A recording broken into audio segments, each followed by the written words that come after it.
계속 로마서 말씀을 살펴보고 있는데요. 로마서 12장 이후에 계속되는 큰 흐름은 복음에 합당한 삶이 뭐냐, 구원받은 신자들은 어떻게 살아야 되냐라는 것이죠. 어쨌든 성경이 요구하는 신앙은 막연하지 않습니다. 구체적이죠. 그래서 그 권면의 시작은 무엇보다도 우리 자신에 대한 이해에서부터 시작되었다는 것이 참 놀랐습니다. 성경이 인문학은 아닌데도 불구하고 우리의 근원에 대한 고민을 해결할 수 있는 그런 어떤 단서들이 곳곳에 심겨져 있다는 것을 보게 됩니다. 우리 자신에 대한 가대망상이라든지 또 가소평가가 아닌 진실한 직면, 내 분량을 아는 것, 이것이 초라함이 아니라 믿음이라는 관점에서 오히려 나에게 주어진 역할과 몫으로서 더 나아가 오직 나만이 할 수 있는 삶의 자리라는 측면에서 소중히 여겨지는 거죠. 여러분, 우리는 우열의 개념 속에서 더 나은 자와 더 못난 자라는 세계관 속에 우리도 모르게 빠질 때가 참 많습니다. 말이 아니지만 사실은 비교하는 가운데 우쭐될 때가 있고요. 낙심될 때가 있습니다. 그러나 여러분, 성경의 세계관은 무엇입니까? 믿음의 분량, 믿음의 그릇, 믿음의 역할. 우리 각자가 하나님과의 신뢰 관계 속에서 찾아야 할 삶의 자리가 있다는 것이죠. 그런 가운데 그 각자의 이해는 공동체 속에 은혜에 합당한 은사들을 지혜롭게 나타내는 것으로 이해되었고, 더 나아가 우리의 교회 밖의 관계 속에서도 어떠한 모습으로 열매 맺은지를 권면했습니다. 심지어 오늘 본문을 보게 되면 국가의 관계 속에서도 신자들이 해야 할 역할이 있다는 것을 말합니다. 이 모든 것들은 역설적으로 뭘 보여줍니까? 하나님의 손길이 닿지 않은 곳이 없다. 우리가 하나님의 통치를 구현해내야 된다는 정체성 측면에서 보면 그 어느 거 하나 하늘 아래 우리가 무관심할 영역이 없다는 것입니다. 눈을 감고 회피하거나 외면할 게 아니라는 것이죠. 뭔가 해야 할 책임이 우리에게 주어졌다는 것은 그만큼 곳곳에 하나님의 바람과 뜻이 있다는 것입니다. 특별히 여러분, 오늘 본문에 읽은 이 국가와 관련돼서 신자들에게 권면하는 바를 우리는 좀 바르게 균형 있게 이해할 필요가 있습니다. 물론 오늘 본문이 신자와 국가의 또 권세자들 관계의 모든 걸 다루고 있는 건 아닙니다. 그러나 참 중요한 핵심 원리를 우리에게 보여주고 있습니다. 그 시작은 무엇입니까? 각 사람에게 말하는 바가 뭡니까? 위에 있는 권세에게 뭐하라? 복종하라. 1절의 권면이 그렇게 시작합니다. 여기서 여러분 말하고자 하는 이 복종의 권면의 의중은 무엇일까요? 권력과 권세자들을 무조건 인정하고 두둔하라는 걸까요? 어떤 악한 정부와 정권이 등장한다 할지라도 용납하라는 말일까요? 침묵하라는 말일까요? 어떠한 저항도 하지 말라라는 그런 의미일까요? 새벽에도 나눴던 것처럼 이 말씀이 그렇게 오용되어지고 악용될 때가 있었습니다. 억압의 시대일수록 그 억압하는 정부의 정권에 합당화를 위해서, 정당성을 위해 이 말씀이 이 말씀이 이용되어서 국가의 그 폭력을 정당성을 부여할 때가 참 많았습니다. 그러나 여러분, 이것이 무조건적인 순응과 무비판이 신앙이라고 주장하는 거냐 할 때 그렇지 않다는 거죠. 만약 그렇다면 바울이 이 말씀을 통해서 지금 로마 그 당시 정권의 앞잡이 역할을 하고 있는 것입니다. 그런데 그것도 말이 안 되는 것은 바울 그 자신도 로마법을 어겨서 참수당했거든요. 기독교의 신앙을 포기하지 않고 당시의 로마의 정책이었던 황제의 숭상을 거절했다는 결과가 참수였습니다. 그러니 여러분, 이 말대로 본다면 바울의 논리가 안 맞지 않습니까? 그러니 바울조차도 이 말을 할 때 무조건적인 순응과 무조건적인 무비판적인 반응으로 모든 정부를 대할 것을 말하는 건 아니라는 것이죠. 그럼 말하고자 하는 건 뭐냐? 핵심은 1절에 다시 보시게 되면 각 사람은 권세, 위에 있는 높은 자에게 복종하되, 이유가 뭡니까? 모든 권세 위에 누가 계신다? 하나님이 계신다. 그러니까 결국 말하고 싶은 것은 권세 그 자체의 절대성을 부여하는 게 아니라 오히려 상대화하고 있는 겁니다. 이게 중요합니다.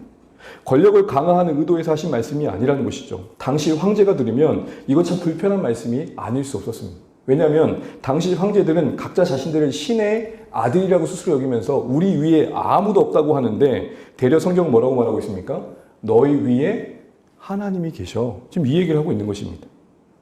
당시 황제가 절대적 존재가 아니라 그 황제도 하나님 아래에 있는 상대적 권력에 불과함을 말하고 있는 것이죠.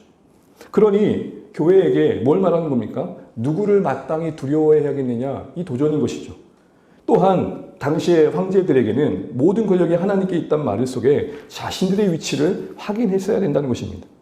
다시 말해 로마서 13장 1절 이하의 이 메시지는 말 그대로 모든 권력의 근원이었다고 스스로 여겼던, 근원으로 여겼던 황제들에게 당신들은 권력의 변방으로 내려갈 사람들입니다. 이 얘기를 하는 것입니다. 당신들이 권력을 부여하는 자가 아니라 당신들도 하나님께로부터 권력을 부여받은 수혜자입니다. 이 얘기를 하는 것이죠. 권력의 왕이 아니라 권력의 종입니다. 이렇게 바꾸고 있는 것입니다. 그러냐면 그들에겐 모욕 같고 반역 같은 언사였겠습니까? 이처럼 로마서 13장은 권세의 본질을 말하고 있고 그것은 하나님이 그 권세의 근원임을 말하고 있는 것입니다. 그래서 신자로서 한 시민으로서 살아간다는 측면에서 보면 그 하나님이 권세 위에 계심이 우리에게 어떤 삶을 요구하신지를 잘 알아야 된다는 것이죠. 단순히 모든 국가 권력에 부역하라는 말씀이 아니라는 것입니다. 다시 말해 오랜 역사 속에 이 말씀이 권력을 가진 자들의 부당한 권세를 두둔하는 쪽으로 쓰여졌다는 측면에선 아닌 거라는 거죠. 그래서 로마서 13장 1절 7절의 말씀은 부당한 권세자들과 부패한 관료들을 향해 주어진 백지수표가 아니라는 것입니다. 모든 권력을 지지하는 주장의 근거가 아니라 오히려 역설적으로 그 권력이 부당하게 행사될 때는 권력을 위임하신 하나님 뜻으로 또 벗어날 때는 오히려 저항할 수 있는 근거입니다. 너 왜 따지는데? 당신에게 주어진 권력은 하나님, 그러니 하나님 뜻대로 감당하셔야 됩니다. 그러므로 권세자들에겐 나라와 국가 권력 안의 지도자들과 관료들에게는 자신에게 권력을 주신 분이 누군지를 기억하는 말씀이며 그 권력을 주신 하나님을 두려워하는 마음으로 부여된 권과 권력을 사용해야 된다는 도전이면서 또한 교회에게는 선량한 시민으로서 이 세상의 제도들 속에 담으신 그 권세를 허락하신 그 국가 권력의 지도자와 높은 자리에 있는 권세자들을 허락하신 하나님의 뜻을 잘 알고 하나님의 통치를 구현하는 백성들의 선한 모습을 보여야 되는 격려인 것입니다. 그럼 여러분, 하늘에 속하였지만 세상에서 살아가야 할 신자로서 오늘 이 본문이 요구하는 이 이중 국적자로서의 삶의 지혜는 무엇입니까? 세상의 질서와 제도를 무조건 무시하고 회피하고 외면하는 겁니까? 방관하는 겁니까? 아닌 걸 우리가 알고 있습니다. 오히려 세상 권세와 그 법과 질서 속에 담아내신 하나님의 그 일반 은총적 차원에서의 그 다스림을 잘 이해하고 세상의 제도권의 질서와 법이 시스템이 그 뜻을 잘 반영할 수 있도록 관심을 갖고 기도하고 또한 거기에 순응하는 본된 모습을 보여주면서 하나님의 성품으로 참여할 것을 오히려 도전하고 있다는 것이죠. 어떤 물리적인 저항으로 세상을 전복하는 게 아니라는 것입니다. 어떤 혁명적인 기운으로 이전에 없는 새 시대를 열겠다라는 것으로 기존의 질서를 허무는 게 아니라는 것입니다. 제가 선거철만 되면 이런 문구들이 조금 마음이 불편합니다. 이젠 세상을 엎어야 됩니다. 여러분, 이전의 역사를 지우고 오늘을 이야기할 수 있는 게 무엇이 있습니까? 그런 의미에서 요구되어지는 것을 베드로전서의 말씀에는 이렇게 말합니다. 베드로전서 2장 13절 16절 관련된 말씀이기 때문에 같이 한번 읽어보겠습니다. 함께 베드로전서 2장 14, 16절 같이 한번 읽어보겠습니다. 시작. 인간의 모든 제도를 주를 위하여 순종하되 혹은 위에 있는 왕이나 혹은 그가 악행한 자를 징벌하고 선행한 자를 포상하기 위하여 보낸 총독에게 하라. 곧 선행으로 어리석은 사람들의 무식한 말을 막으시는 것이라. 너희는 자유가 있으나 그 자유로 악을 가리는 데 쓰지 말고 오직 하나님의 종과 같이 하라. 일단 시민으로서 이 땅에 살아가는 신자들은 덕이 되는 관점에서 하나님 나라의 어떤 백성으로서 그 덕이 되는 관점에서 선을 행해야 된다는 것입니다. 불필요한 비방을 그 제도와 질서 안에서 받지 않아야 된다는 것이죠. 어떤 무책임함으로 초현실적인 행태로 어떤 비판을 받는 교회의 모습은 지양해야 된다는 것이죠. 한때 코로나가 한참일 때 국가의 어떤 방역 지침에 대한 갈등이 여러 가지 있었습니다. 무엇이 더 권위 있냐의 논쟁이기도 했었습니다. 그런 점은 이 부분엔 지혜가 필요한 것 같습니다. 불필요한 비방을 받지 않는 지혜, 더 나아가 윤리적인 비판을 받지 않는 지혜가 신자로서 한 시민으로 살아가는 교회에게 주어진 하나의 모습이라는 것이죠. 왜요? 그래서 15절 이렇게 말하잖아요. 어리석은 사람들, 교회를 비방하는 자들에게 빌미를 주지 말아라. 지금 이 얘기를 하고 있는 것입니다.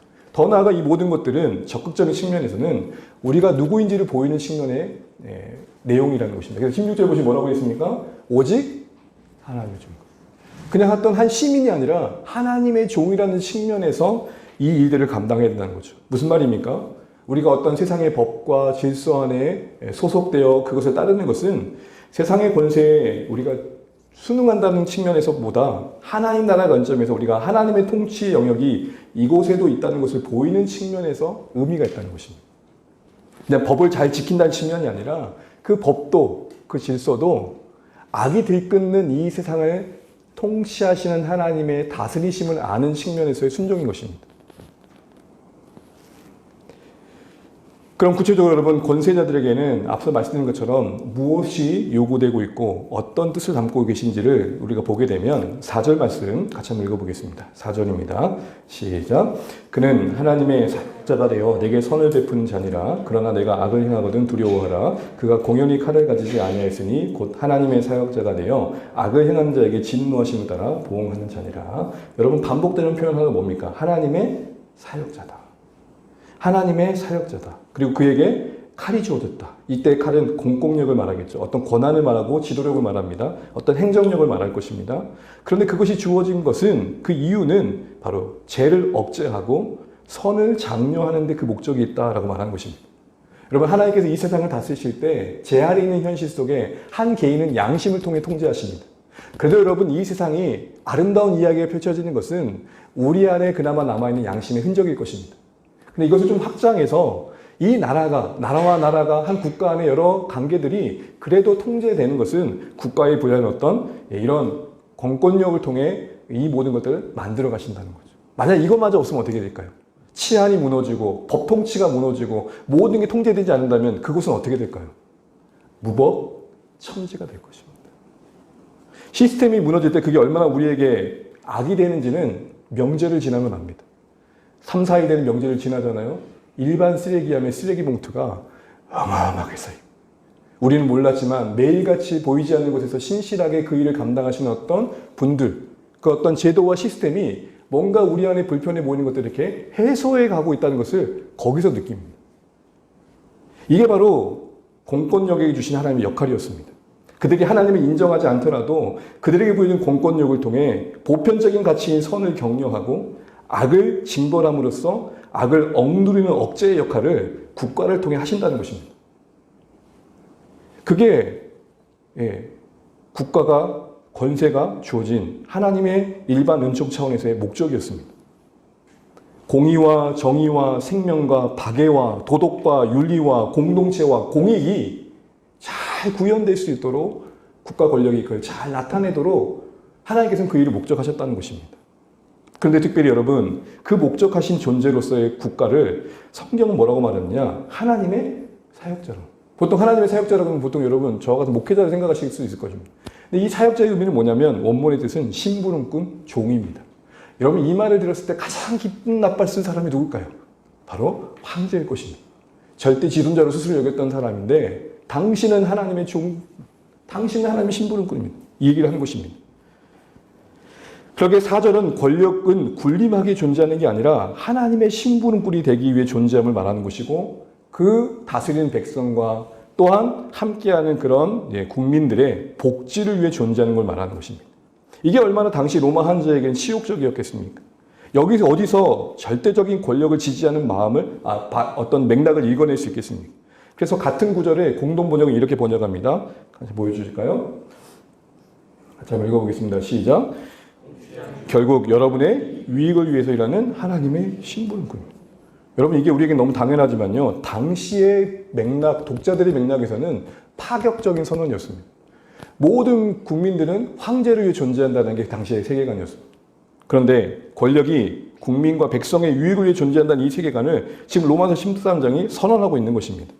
그들에게 칼이 주어진 것은 그들의 욕망을 위해 주어진 게 아니라 보편적 가치가 국민들과 백성들 가운데 실현되어져서 그들의 복지와 행복을 위해 존재하고 있다는 아주 혁명적인 선언을 지금 하고 있는 것입니다.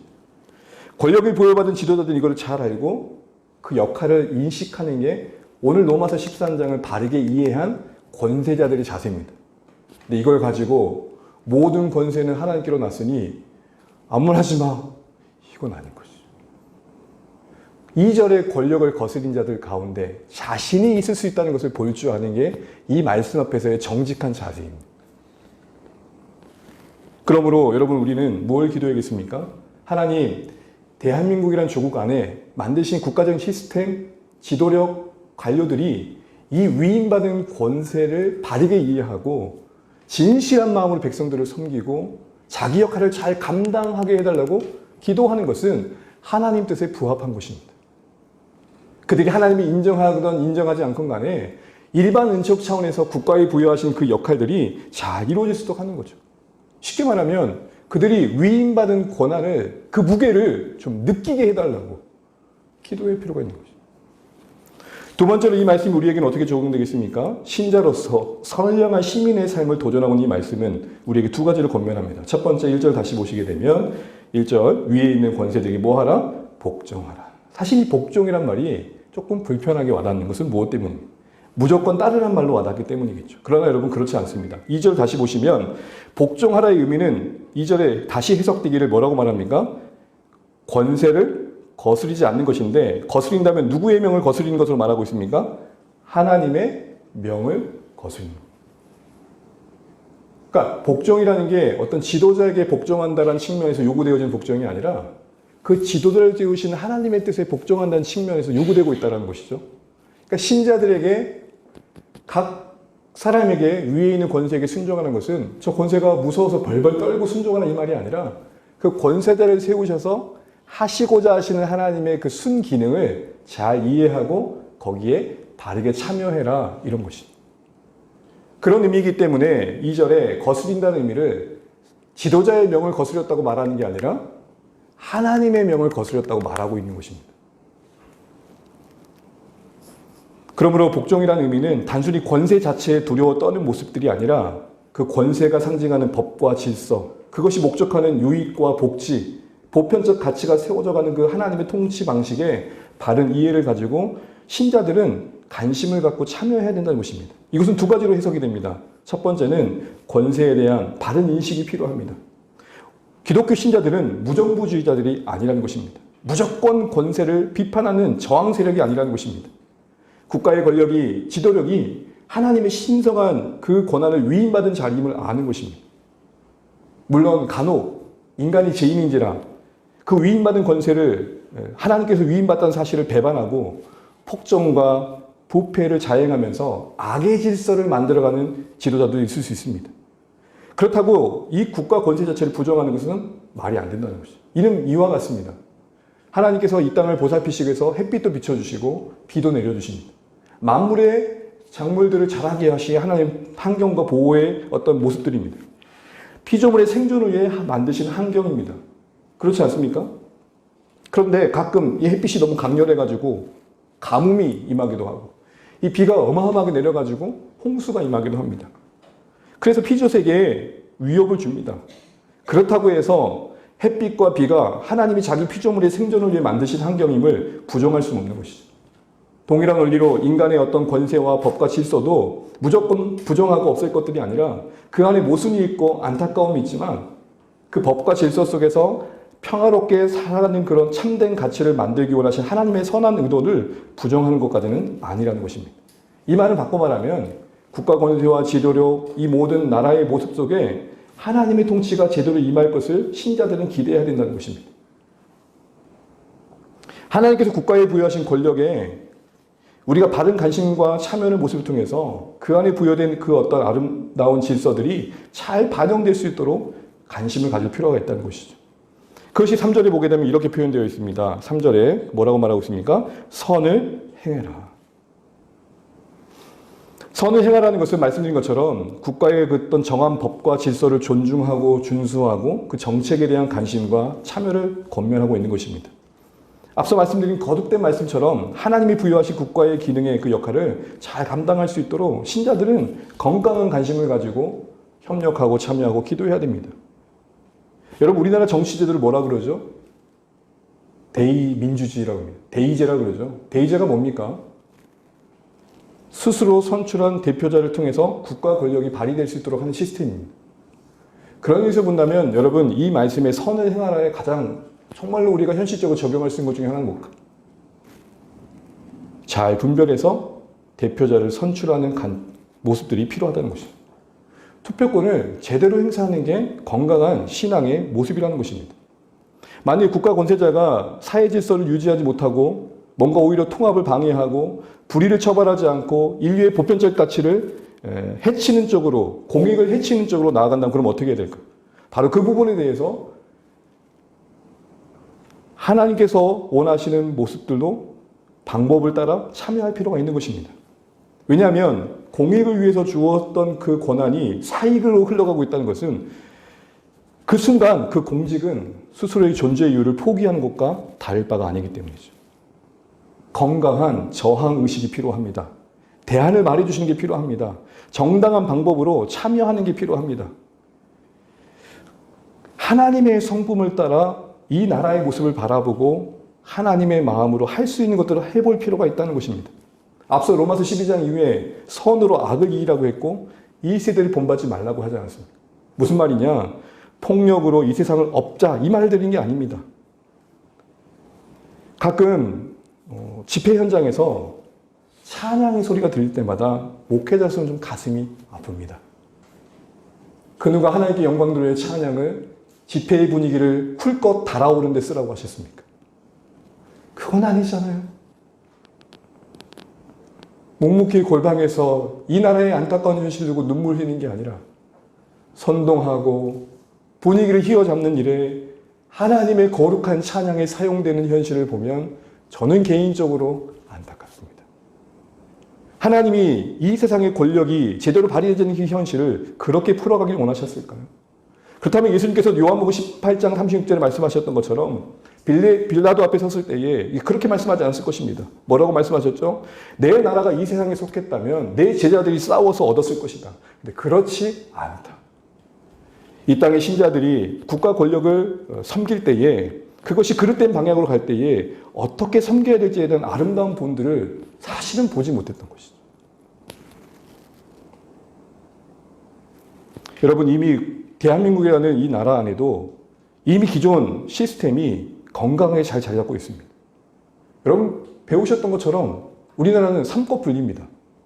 입법, 사법, 행정. 건강한 견제를 통해서 이미 바른 가치관이 잘 구현될 수 있는 시스템이 만들어졌습니다. 더 나아가 이제는 시민사회가 많이 성숙해졌습니다. 언론이라는 기능도 있고요. 이런 모든 것들이 균형을 잡고 인간의 보편적인 가치관이 국가를 통해 실현될 수 있도록 하는 것입니다. 이게 잘 발휘될 수 있도록 신자 각 개인들은 좀 분별력이 필요하고 건강한 참여가 필요합니다. 조금 더 직접적으로 얘기를 해보자면 저는 교회가 가짜 뉴스의 온상이 되지 않았으면 좋겠습니다. 저도 목회자지만 카톡방에 올라오는 글을 보게 되면 이것은 이념과 상관없이 말도 안 되는 이야기들이 카톡에 올라오는 걸 보게 됩니다. 위에 있는 권세자에게 복종하라는 말이 우리에게 뭘 요구한지를 우리는 바르게 분별해야 됩니다. 하나님의 성품으로 참여해야 됩니다. 아무리 내 마음에 들지 않는 지도를 하더라도 주님의 국률로 바라봐야 됩니다. 제가 어떻게 하면 없애버리냐? 그건 아니라는 것이죠. 또한 그 문제와 이슈를 쟁점 삼아서 선동하는 것도 아닙니다. 하나님이 국가 권세를 허락하셨다는 이 시스템 아래서 건강한 참여의 방법을 만들어 가야 될 책임이 오히려 교회에 있습니다. 그래서 5절에 이렇게 말씀하시는 겁니다. 우리 5절 말씀 같이 한번 읽어보겠습니다. 시작. 그러므로 복종하지 아닐 수 없으니 진노 때문에 할 것이 아니라 양심을 따라 할 것이다. 그러므로 세상 사람들처럼 권력 그 자체만을 바라보고 생각하지 말고 그것에 어떤 뭔가 이해관계 속에서 헤아리지 말고 계속 말하는 것처럼 그 권력 위에 계신 하나님과 관계 속에서 생각하라는 게 판단하는 게 양심이라는 단어입니다. 이때의 양심은 뭘 말하겠습니까? 도덕적 윤리적 양심을 말하는 게 아닙니다. 하나님 앞에서의 관점, 하나님의 마음, 하나님 관점에서 옳고 그름의 분별함, 하나님의 시선 속에서 자신의 행위를 온전케 하려는 의지를 말합니다. 성경이 말하는 온전함은 뭐죠? 그래서 여러분 8절 10절에 자연스럽게 뭐가 나옵니까? 우리 PPT에 없지만 성경을 보시면 사랑이 얘기됩니다. 왜 국가 권력에 대한 복종을 이야기하면서 그 다음에 사랑이 나올까요? 우리가 신자로서 양심을 따라 국가 권력을 대한다는 것은 결국 사랑과 다를 게 아니라는 것입니다. 다시 말해 온전케 한다는 것은 양심의 그 온전함의 의미는 사랑을 추구하는 자세가 국가 권력을 대할 때 필요하다는 것입니다. 한마디로 우리를 한 국가로 경계 안에 묶으셔서 한 민족이라는 관점에서 서로를 바라볼 수 있는 이 조국이라는 이름 안에서 하나님 안에서 품는 사랑이 필요하다는 것입니다.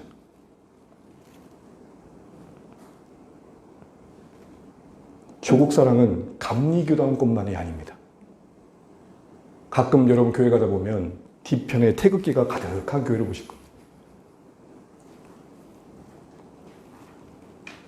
조국에 대한 하나님 안에서의 사랑은 전 세 가지로 생각합니다. 첫 번째는 이 조국 그 자체에 대한 하나님이 이곳에 관심 가지신 쏟으신 그 땀과 수고로움을 알고 소중히 여기는 것입니다. 그냥 나라 사랑이란 맹목적인 가치가 아니라 하나님께서 이 땅을 얼마나 기이 여기신지를 보는 것입니다. 그 현대사를 아시는 분들은, 교회가 이 땅에 어떻게 심겨지고 자라는 것을 아시는 분들은 충분히 동의할 것입니다. 겪어서는 안 되는 안타까운 전쟁을 겪으면서 갈기갈기 찢어진 이 땅 위에 그래도 복음이 들어왔기 때문에 세상이 놀랄만한 역사가 만들어진 거죠. 그 결과가 대단하기 때문에 이 일이 대단하고 말한 건 분명 아닙니다. 여러분 양아지 묘역을 가보셨습니까? 양아지 묘역에 가면 기념관 내부 입구에 첫 만남에 이런 사진이 있습니다. 자, 보실래요? 하나님이 조선을 이처럼 사랑하사. 저는 이 말씀이 너무 마음에 와닿는 거예요. 하나님이 이 세상을 사랑하사에 세상을 조선으로 바꾼 겁니다. 이 안에 수많은 선교사님들의 이야기가 있고 이 안에 조국 땅에 하나님께서 쏟으신 은혜가 있습니다. 그 혼돈스러운 근해인다 속에 수많은 하나님의 사람들을 준비시키셔서 곁길로 갈 수 있었던 이 나라를 그래도 건강한 나라가 될 수 있도록 도우셨던 하나님의 손길들이 이 말씀 하나에 있습니다. 여러분, 조국 대한민국을 사랑하십니까? 두 번째로 사랑은 진리 안에서의 조국에 대한 사랑입니다. 우리가 하나님의 사랑으로 세상을 바라보고 이 조국과 이 권세를 바라본다는 것은 그래도 이 통치 기능을 통해 하나님 나라의 가치, 그 진리의 가치가 실현되길 바라는 마음입니다. 왜죠? 그럴 때 하나님의 참된 따뜻함이 이곳에 임하고 그 말씀의 가치관이 이 세상을 좀 더 온전케 할 것을 알기 때문이죠. 하나님 나라의 가치의 그 진리의 선함이 모순되고 갈등 넘치고 투쟁하는 이 세상에 그래도 고요함과 평안함과 진정성을 만들 것을 알기 때문입니다. 앞서 말씀드린 혼돈의 근현대사 속에 성경의 가치가 얼마나 많은 혁명적인 변화를 일으켰습니까? 여러분 오해하지 말고 들으세요. 어디 감히 여성들이 남자와 예배를 드립니까? 그런 세상 속에 우리가 살았습니다. 계급은요, 신분은요, 물론 여전히 차별이라는 곳이 이 세상에 있지만 몇십 년 전에 이 조선 땅에 있었던 일들을 생각해 보면 꿈에도 꿀 수 없었던 나라가 되어 있습니다. 교육과 의료시설의 보급으로 인해 그래도 인간이 인간다울 수 있는 모습들이 우리 가운데 누려질 수 있는 환경들이 만들어지고, 이게 뭐죠? 전혀 하나님 나라 가치관을 멀었던 이 땅 위에, 유교적 가치관으로 가득했던 이 땅 위에 그래도 하나님의 진리의 가치관이 만든 열매들 아닙니까? 우리는 확신해야 됩니다.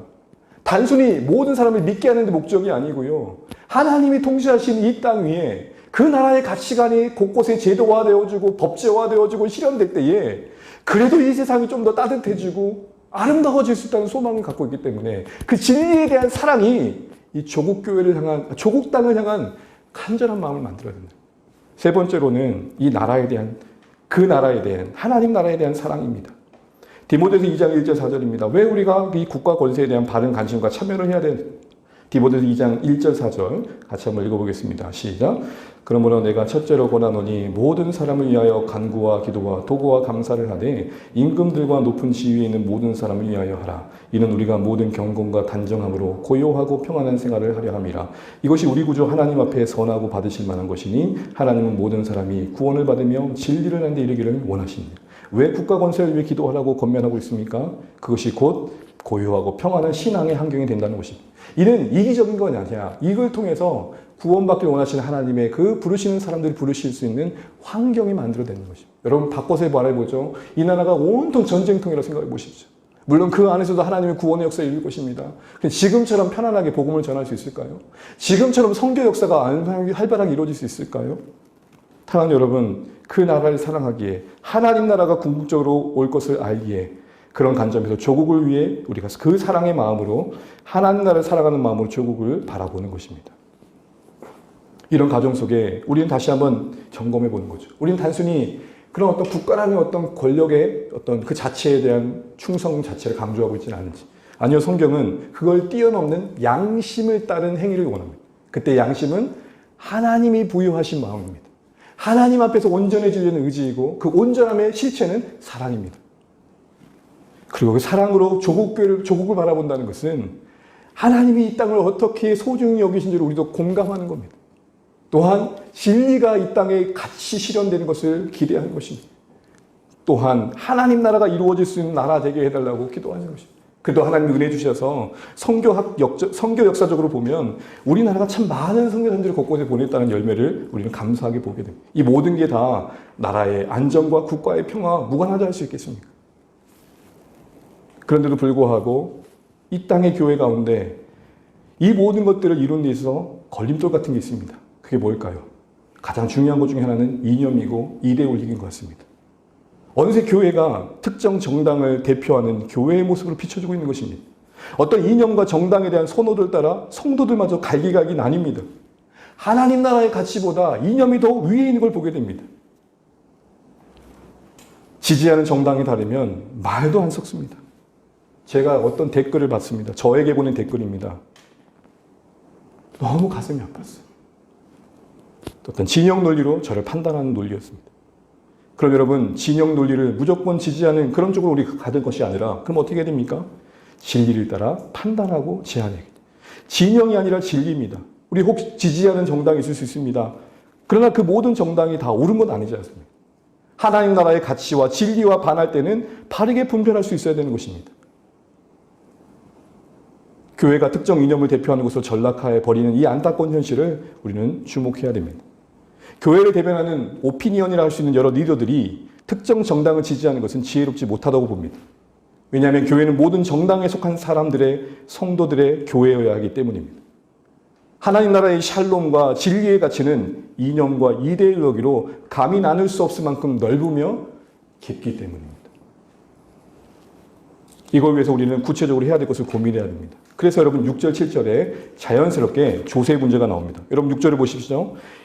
너희가 조세를 바치는 것도 이로 말미암다는 것은 앞에 같은 양심을 따르는 원리라고 말하는 것입니다. 왜 갑자기 조세 문제가 등장할까요? 당시 교회에게는 그게 구체적으로 당장에 실천해야 할 행동들이었기 때문입니다. 이건 결국 우리에게는 이런 도전을 주는 거죠. 지금 우리에게 당장 실천해야 될 것들이 있다면 그게 무엇이겠냐는 겁니다. 하나님이 이 국가와 권세에 반영하신 그 하나님 나라의 보편적 가치를 우리가 바로 인식하고 이걸 구현해 나가기 위해서 지금 당장 우리가 할 수 있는 게 뭐겠냐는 거예요. 저는 오늘 두 가지를 말씀드리고 말씀을 맺겠습니다. 짧게 말씀드리면 첫 번째 당연히 기도일 것입니다. 여러분, 김용기 장로님을 잘 아시죠? 가나안 농군학교장님. 이 세상이, 이 나라가 전쟁의 폐허 속에 소망을 잃었을 때에 조국 많은 청년들에게 꿈을 주셨던 그런 분이었죠. 그분이 나라를 위해 걱정하며 기도한 그 본들은 많은 예화를 통해 들으셔서 알 것입니다. 그분의 기도처에 이런 문구가 있다고 합니다. 보이시죠? 조국이여 안심하라. 내가 기도한다.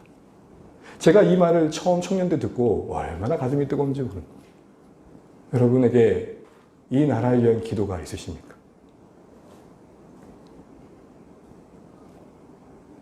눈을 뜨면 두 발 딛고 살아갈 이 영토, 하늘 아래 허락하신 이 땅, 이곳에 가득한 모든 혼돈과 안타까움들을 보며 그냥 지나치고 계시진 않으시나요? 이곳에 꽃들이 피고 노래가 임하고 정말 하나님 보실 때 아름다운 것들이 임해야 되는데 그에 반한 모습들을 보며 여러분 괴로운 적은 얼마나 있으십니까? 우리 다시 한번 나라와 조국을 위해, 그 조국 교회를 위해 기도할 수 있는 우리의 모습 되시기를 주의 이름으로 축복합니다. 두 번째로는 말씀드린 것처럼 분별과 함께 건강한 참여와 소통이 필요한 것 같습니다. 이를 위해 분명 전문적으로 훈련된 기관의 사역이 좀 필요한 것 같습니다. 다시 말해 정치 영역이라서 외면할 게 아니라 신앙적으로도 전문적인 지식과 함께 잘 준비된 일꾼들이 정치 영역에도 보내져야 된다는 것입니다. 아무나 국회의원이 되는 게 아니라 아무나 행정기관과 입법과 사법기관의 일꾼들이 되는 게 아니라 영국의 노예제도를 폐지했던 윌리엄 윌버버스 같은 그래도 국률이 있고 하나님의 마음을 알고 하나님의 진리가 무엇인지를 선명하게 이해한 인생들이 곳곳에 보내져야 됩니다. 여러분 주와 내 교회도 이걸 위해 관심 갖고 기도할 수 있어야 됩니다. 저는 우리 아이들 보면서 이 말씀 앞에서 이런 생각을 했습니다. 우리 하경이와 우리 하영이, 은율이 오늘 이 자리에 있는 아이들을 부릅니다. 여러분 이 아이들이 그리고 우리 내 새끼들이니까 모르겠습니다. 이 아이들이 정말로 하나님의 인생에 하나님의 사람들로 준비되어서 보내신 그곳에 특별히 변호사가 되고 또 뭐 법무자가 되고 어떤 위치에 있든 간에 정말로 이런 하나님의 사람들로 쓰여질 수 있도록 우리가 기도해야 될 것입니다. 이념에 편향된 참여와 갈등의 조장에 교회가 서 있는 게 아니라 정말로 건강한 대안이 무엇인지를 보여주는 자리에 교회가 있어야 된다는 것이죠. 독일 루터의 주교이신 베드포드 슈트룸이란 분이 이런 말을 하셨습니다. 이 땅의 교회가 선지자적 목소리를 발언해야 될 때가 된 것 같다. 이것 또한 중요한 교회의 사명이라 생각한다. 다원주의 사회가 방향을 잃고 또 그러게 방향을 찾고 있다. 이때의 교회는 성경과 건강한 전통에 근거한 대안을 제시해 줌으로써 사회가 어떤 길을 가야 될지 시민사회와 정치인들의 논의에 참여할 때가 됐다고 본다. 여러분 멀리 갈 필요도 없습니다. 장로교의 아버지라 불리는 칼빈이 그러했습니다. 그 다음 사진이요. 칼빈이 우리가 알고 있는 종교개혁의 핵심으로 생각하고 있는 것들만 있는 것도 알지만 그렇지 않습니다. 대표적인 도시였던 제네바의 개혁을 통해서 종교의 개혁과 더불어서 당시의 사회와 문화와 경제의 개혁도 함께 일으켰었습니다. 그래서 여러분 칼빈은 시민 정부를 위해 그 당시의 정부를 위해 교회가 할 일이 참 많다라고 말을 하면서 어떤 퍼포먼스를 했냐면 교인들이 주일에 예배를 드리잖아요. 그리고 나서 교회 안에서 예배 드리고 난 다음에 예배를 마치고 나갈 때 세상으로 나가서 선한 역을 끼치는 마음으로 교회 문을 잠갔다고 합니다. 그래서 생각되는 게 주일날 문을 다 걸어 잠그고 주중에 아무도 안 오시게 무슨 의미인지 아시겠죠? 실제적으로 칼빈은 그 당시 도시 안에 가난한 자들과 소외단들, 망명자들에게 필요한 대안들과 법적인 방법들을 많이 제안을 했다고 합니다. 사랑하는 성도 여러분, 이제 말씀을 맺으면서 우리 다시 한번 돌아보시면 좋겠습니다. 이 땅의 교회가 선동의 중심에 서 있는 게 아니라 선한 방향을 제시하는 자리에 중심에 서면 좋겠습니다. 저도 잘 모르겠습니다. 그러나 분명 교회가 어떤 가치를 추구하고 있는지 갈등 속에서 보여야 되지 않겠습니까? 어떤 사회적 이슈가 있을 때에 성경적 가치는 이겁니다라고 말할 수 있어야 깃발을 드는 거 아닐까요? 어떤 모순과 혼돈 속에서 세상이 교회가 어떤 가치를 추구하는지를 아무도 모릅니다. 오직 세상 그러면 떠올리는 게 태극기요, 선동이요, 가짜일 수밖에 없다는 게 뉴스 매거진을 보면 참 안타깝다는 것이죠. 사랑하는 성도 여러분, 우리가 할 수 있는 것부터 하시면 좋겠습니다. 이제부터 여러분의 기도에 조국 대한민국을 위한 기도가 있기를 주의 이름으로 축복합니다. 더 나아가 여러분, 어떤 이슈와 사회적인 쟁점 앞에서 무조건 들었던 얘기만 판단하지 마시고 성경적 가치가 무엇인지를 아시고 그에 대한 대안을 여러분도 고민해 보십시오. 또한 그것을 감당할 수 있는 어떤 기관과 기구가 교회를 대표할 만한 그런 언론기관이든 소통기관이든 생길 수 있도록 기도하면 좋겠고, 우리 자녀 세대들이 앞으로 그런 일을 잘 감당하면 좋겠습니다. 우리의 신앙이 그냥 덮어놓는 맹목적 신앙이 아니라 이 시대 속에서 하나님의 통치를 잘 알고 국가 권력을 통해 하시고자 하는 하나님의 선한 뜻을 알기 때문에 그 역할에 건강하게 참여하기 위해서 잘 준비되어지는 그런 교회로서의 역할을 잘 감당하면 좋겠습니다. 여러분 조금 말씀이 장황했는데 다시 한번 마음을 모아서 양심을 따라 국가 권력을 대하는 주님의 말씀 앞에서 하나님이 우리에게 보여주신 마음을 따라 조국을 향한 사랑이 다시 한번 정건되시면 좋겠고, 그 사랑을 위해서 기도하며 또한 이 세대 혼돈된 시대 속에서 바른 분별력을 가지고 우리 각각의 처해 있는 그곳에서 신자로서 또 한 시민으로서의 선량한 시민으로서의 삶을 잘 감당해내시길 바랍니다. 하나님 나라의 한 사람으로서의 대표성을 가지고 여러분이 하는 언행 심사가 그 나라를 보인다는 생각을 잊지 마시고, 여러분 우리 모두가 쉽게 말하거나 쉽게 판단하지 않고 이 세상의 혼돈스러운 모습들도 하나님의 마음으로 헤아리면서 정말 이 땅에 꽃들이 피고 열매가 맺히는 정말 하나님 나라의 아름다움이 임한 것들을 기대하면서 우리가 할 수 있는 것들을 구하고 순종할 수 있는 오늘의 말씀 되시기를 주님의 이름으로 축복합니다.